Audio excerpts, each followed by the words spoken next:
Hey everyone! In this quick tutorial, I will show you how to invest in cryptocurrency, specifically TRON, on eToro step by step. First, open the eToro app and log into your account. You will get here. Next, tap on the search bar and start typing TRON. Select it. And now, tap the trade button to start your purchase.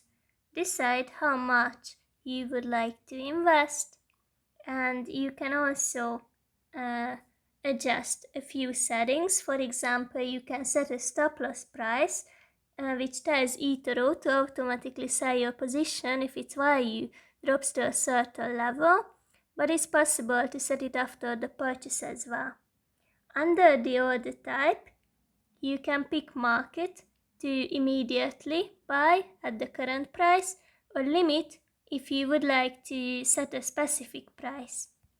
Finally, click on buy, and that's basically it. Go to your portfolio to check your investment by tapping on the pie chart.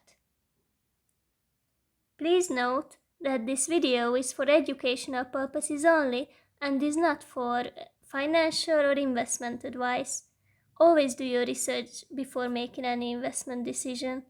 Happy trading, and may the bull market be with you.